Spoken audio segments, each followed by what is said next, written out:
آئیے کتاب رحمت سورہ الکہف اٹھائیں۔ اللہ تعالیٰ نے ایک واقعہ بیان کیا ہے حضرت موسیٰ اور حضرت خضر علیہ السلام کا، کہ حضرت موسیٰ علیہ السلام عزم مصمم کر کے جب چلے تو اللہ فرماتا ہے کہ ہم نے حضرت موسیٰ علیہ السلام کو جس بندے کی نشانی بتائی تھی وہ بندہ ان کو وہاں مل گیا۔ سفید چادر اوڑھے حضرت خضر علیہ السلام وہاں لیٹے ہوئے تھے، تو یہ جا کے ان کے پاس کھڑے ہو گئے کہ حضرت میں آپ کی خدمت میں اس لیے آیا ہوں کہ اللہ نے آپ کو جو خصوصی علم عطا کیے ہیں میں ان کو سیکھنے کی غرض سے آپ کی چوکھٹ پہ آیا ہوں۔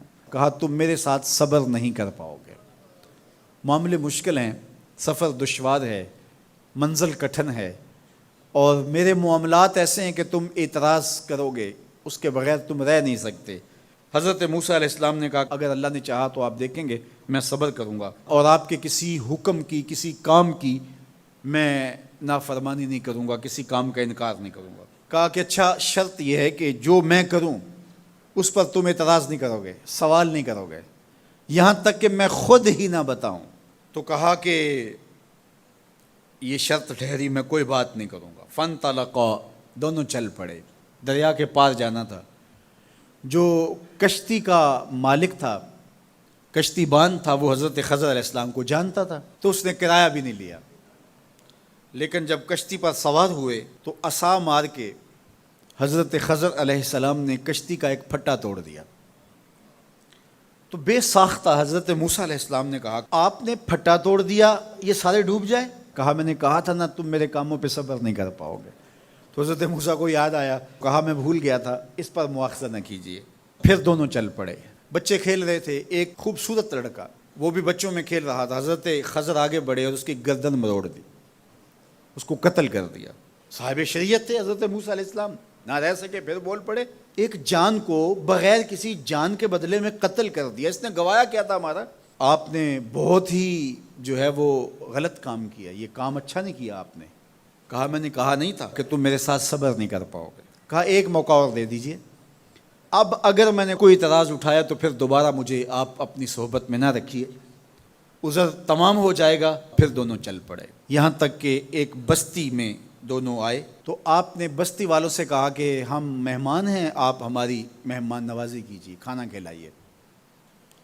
تو انہوں نے انکار کر دیا، کہا کہ ہم تو آپ کو بلایا نہیں ہے، آپ خود آئے ہیں، آپ اپنے کھانے کا خود انتظام کیجیے۔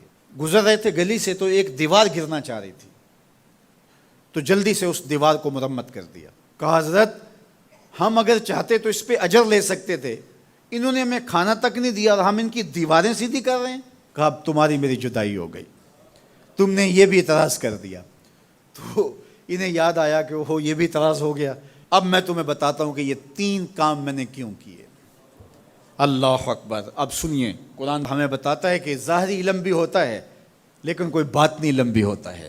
کہا وہ پہلی بات کشتی والی سنو، یہ 2 مسکین بچوں کی کشتی تھی، ان کے گھر کا چولہا اس کی کمائی سے جلتا تھا۔ دریا کنارے کنارے ایک ظالم بادشاہ رہا تھا جو لوگوں کی کشتیاں چھین رہا تھا، ہم نے تھوڑا سا عیب لگا دیا، وہ ٹوٹی کشتی چھوڑ کے چلا گیا۔ اب وہ تھوڑے سے پیسے لگا کے کشتی مرمت کرا لیں گے، گھر کا چولہا جلتا رہے گا، بتاؤ اچھا کیا یا برا کیا؟ کہا رہی بات اس بچے کی جس کو ہم نے قتل کیا، اس کے ماں باپ مومن تھے، نیک تھے، صالح تھے، بچے نے بڑا ہو کے بہت برا ہونا تھا، ہم نے اس کو قتل کر دیا، اللہ اس کے بدلے ان کو بہتر اولاد دے گا۔ علماء تفسیر نے لکھا ہے اس بچے کے بدلے میں اللہ نے ان والدین کو ایک بیٹی عطا کی جس کی نسل سے 70 نبی پیدا ہوئے۔ دیوار کی کہانی بھی سن لیجئے، یہ شہر کے 2 یتیم بچوں کی دیوار تھی اور اس کے نیچے ان کا خزانہ تھا اور ان کا باپ بڑا نیک تھا۔ خزانہ دیوار کے نیچے ہے، دیوار گرنا چاہ رہی ہے، کسی معمولی دھکے سے گر جاتی۔ 2 ہی صورتیں تھیں، یا وہ بچے خود اپنا خزانہ اٹھا لیتے یا لوگ اٹھا کے لے جاتے۔ لوگ اٹھا کے لے جاتے پھر بھی ہاتھ میں کچھ نہ آیا، اور اگر وہ خود اٹھا لیتے تو بچے ہیں، بچپنے کی وجہ سے وہ اس کو اڑا دیتے۔ تو ہم نے اس کے اوپر دیوار کھڑی کر دی، جب تک وہ اس قابل نہیں ہو جاتے کہ یہ خزانہ نکال کے اس کو صحیح مصرف پہ لگا سکیں، اتنی دیر تک دیوار گرے گی نہیں۔ اللہ اکبر۔ وہ کسی وجہ سے دیوار قائم رہے گی، اور جب وہ اس عمر کو پہنچ جائیں گے جس عمر میں وہ اس خزانے کو سنبھال سکیں گے تو پھر دیوار خود بخود گر جائے گی اور یہ خزانہ نکال کر کے اپنے کام پہ لے آئیں گے۔ میں جب پہلی مرتبہ اس کو جو ہے وہ غور کے ساتھ تلاوت کیا تو مجھے یہ لگا کہ اس کا انطباق پاکستان کے حالات پہ بھی ہو سکتا ہے، اس لیے کہ یہ بھی یتیموں کا سرمایہ ہے۔ کتنے یتیم روتے بلکتے رہ گئے اور ان کے سر سے جو ہے وہ سائے اٹھ گئے اس وطن کے لیے، لیکن میرے مالک نے اس ملک کے خزانوں پر گہرے پہاڑ اور بڑی بڑی دیواریں کھڑی کر دی ہیں۔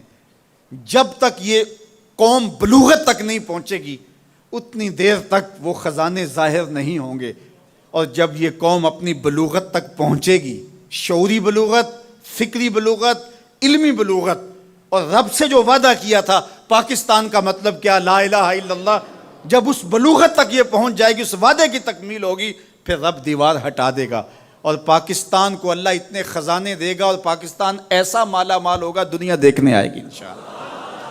اس لیے رب نے دیواریں بنا کے رکھی۔ تمہارا باپ معین الدین چشتی بڑا نیک تھا، تمہارا باپ داتا گنج بخش علی حجویری بڑا نیک تھا، تمہارا باپ حضرت مجدد الف ثانی بڑا نیک تھا، ان کی وجہ سے میں دیواریں کھڑی کر رہا ہوں اور مضبوط حصار لگا رہا ہوں تمہارے خزانوں پر، اور وہ وقت آئے گا جب تم بلوغت کی عمر کو پہنچو گے دیواریں ہٹ جائے گی اور تمہارا وطن زمانے پہ مہکتے پھول کی طرح اور چمکتے ستاروں کی طرح اور روشن آفتاب کی طرح چمکتا اور مہکتا دکھائی دے گا، اور زمانہ پاکستان دیکھنے آئے گا، پاکستان دنیا کی قیادت کرے گا انشاءاللہ۔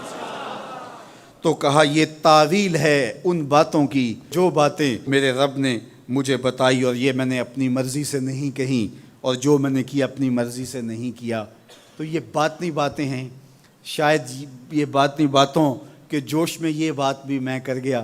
وہ کیا کسی نے کہا تھا کہ بھری محفل میں ایک راز کی بات کہہ دی، بڑا بے ادب ہوں سزا چاہتا ہوں۔